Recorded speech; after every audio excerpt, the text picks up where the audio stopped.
Welcome everybody and Cue-Up artists to the basic walkthrough of the Cue-Up Arts California Keys Contact Library. I'm Michael Scott, co-designer and developer at Cue-Up Arts, and I'll be guiding you through this multi-series walkthrough of the basic features of California Keys. It's not intended to be a comprehensive, in-depth review of the sounds, but more of a quick walkthrough of all the features. But links to the actual sounds will be provided later. So, let's take a look. So today we're looking at the Farfisa Compact Deluxe combo organ from the late 60s. It's made in Italy and there's no modifications. It was serviced by Ken Rich and Arlen Oscar. You can see we captured all of the nuances of this beautiful organ, including the cigarette burns here, here, and here, the nice pelican knobs, as well as the back of the instrument. And let's slide on over to the ADSR envelope. Right here. Stands for attack, decay, sustain, release. And the attack is the onset of your note. And as you move this slider up, it takes longer for the note to happen. The decay and sustain are what come after the attack portion in time. So it starts with the attack of your note down. Over time it decays, continues to sustain, and the release is what happens after you lift off the key.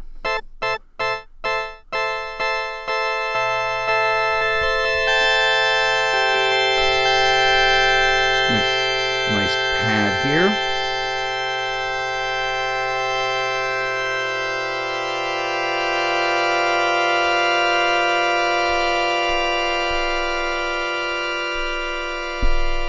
And your normal organ settings, your nominal positions will be here and here for your attack, as well as your release.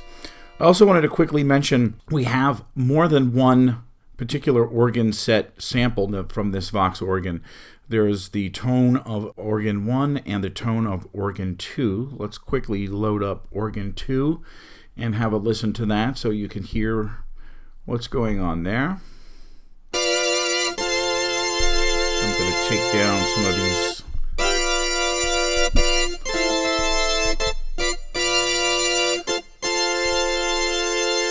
slightly different tone from this particular setting. And let's go back to the first one we had open.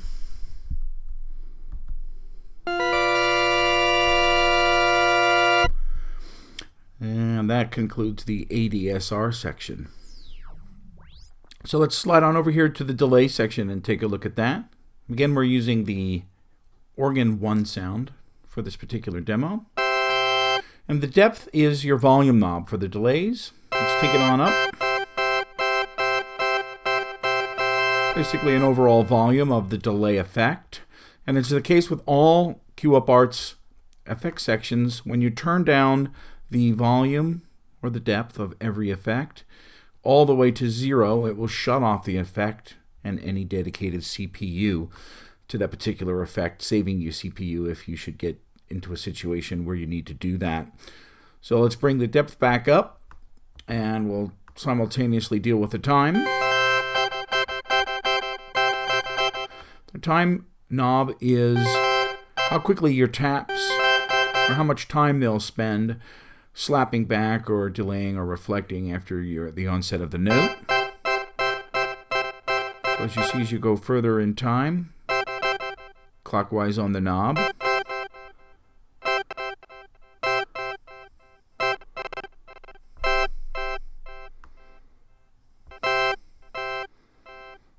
the delay taps get longer and longer.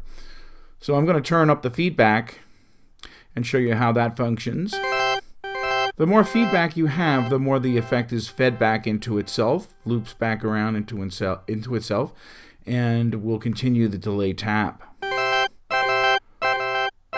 And let's bring this all the way up.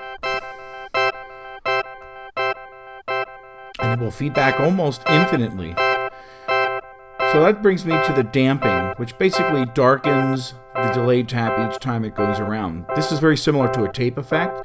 As each tap goes around, it gets darker and darker and degrades somewhat in tone over time, as you can hear.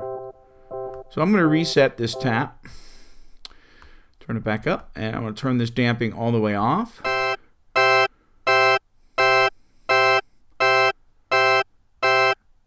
and you should be able to hear that there's no tone degradation over time. It just continues in its bright slapback effect. So now we're going to reset it yet again.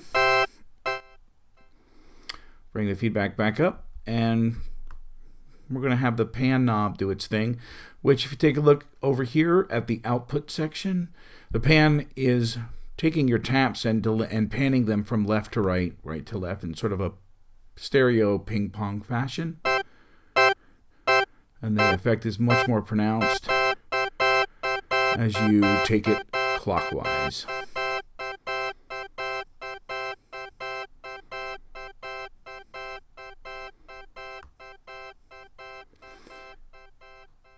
And there you have the Farfisa delay section. So let's check out the vibrato section. As is the case with the Vox, you have 3 particular settings of vibrato for this Farfisa. They're stacked in a column-like fashion here, and each effect on the lower end has the actual volume of that related effect. Like this is the volume of the pitch, this is the volume of the amplitude vibrato, and this is the volume of the pan. And then directly above its related name is the speed or the rate. So this is the rate of the pitch right here. This is the rate of the amp column right here. And this is the rate of the pan column right here. So let's turn up the pitch. Kind of funky there, kind of whirly and swirly. Get you all off balance there.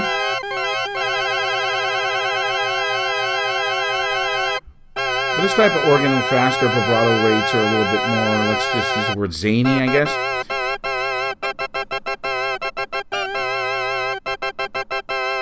I'm going to turn that down just a little bit.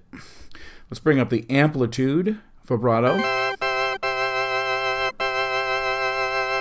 get that a little closer to the speed of the pitch. Maybe we'll slow it down just a hair. And let's turn the pan. I just want to show you what the pan does. It takes the signal from, watch the meters, from left to right, and it's set real slow right now. I'm going to turn it up.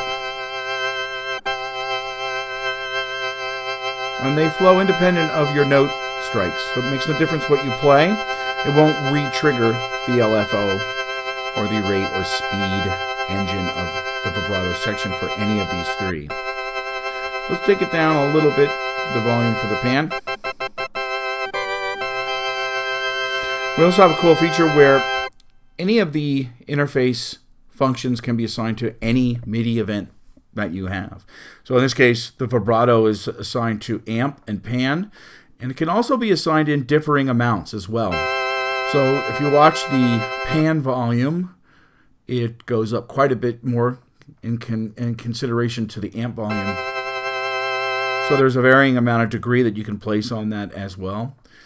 And it is done with control click right here. You control click on the knob in question, and you move whatever MIDI controller you want it to learn, and boom, it does its thing. And moving on over to the tone shaping section of the Farfisa right here, we're going to take a look at the bass and treble and spread. And this is your basic shelf EQ for the bass.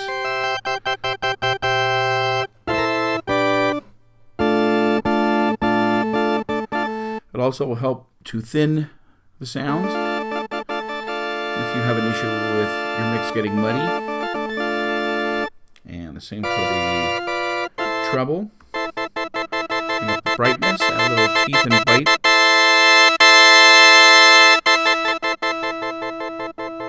Take it down if it's a little too sharp. And the spread feature, if you watch the meters over here, will spread your sound from left to right according to your keyboard, your MIDI keyboard. So if you play low notes,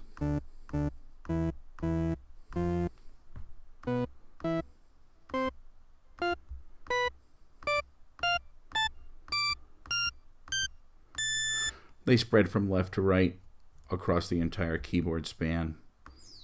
So now let's check out the reverb section. What you have here is your level, or your volume, or your amount of reverb. And it's the case with all the effects. When you turn it completely counterclockwise, it completely shuts off all CPU cycles dedicated to this effect or the reverb. And these are impulse reverbs, so that's good information to have. And this type button is a momentary toggle, and it will step you through the spring, the plate, and the halls. And the plate and hall are from a Lexicon 480, and the springs are from a vintage spring reverb. And they go short, medium, and long, short, medium, and long, short, medium, and long. And as you go from short to long, they're a little bit more rich. There's a little bit more depth to them. So let's have a listen to the spring.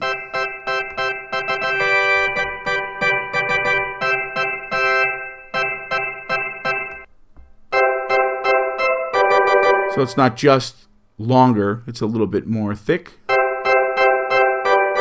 little more depth to it, more body.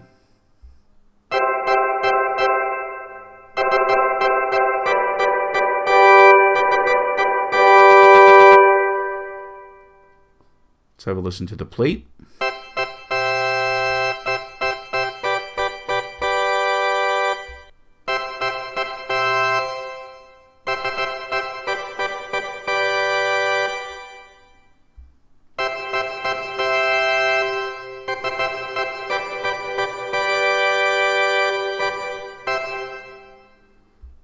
Now into the hall.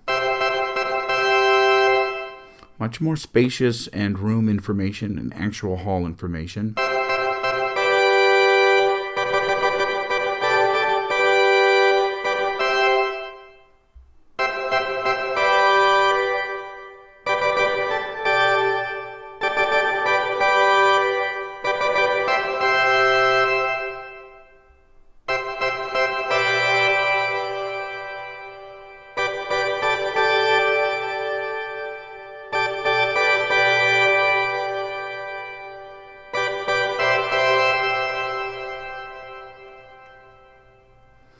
And there you have the reverb section. So let's slide on over to the chorus effect. The chorus has a number of layers happening behind this one pelican knob here. There's width, there's depth, there's breadth, there's amount, as well as the rate of the chorus. So they're skewed depending on how far clockwise you go.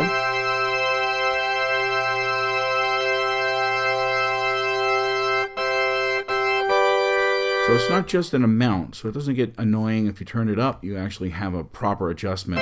So you're in the middle of gigging, you just want to fatten it up, get a little chorus and crank it, and you don't have to mess around with any other settings. It's just there for you, it just goes.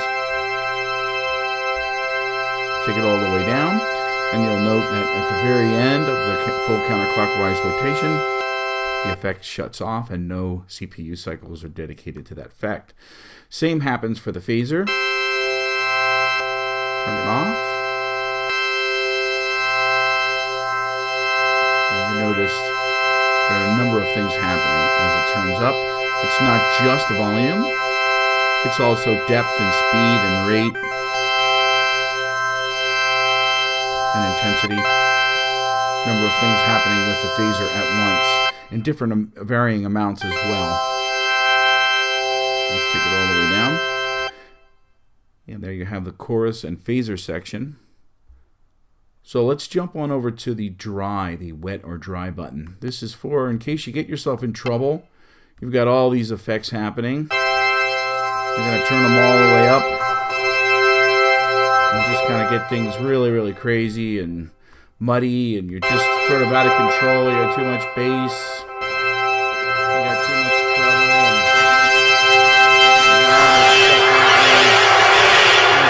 Mess, and your engineer is saying you've got distortion, you've got problems, turn it down, what's happening? You have one button to hit that will completely kill that. That's what it really sounds like. And that concludes the demo for the Farfisa combo.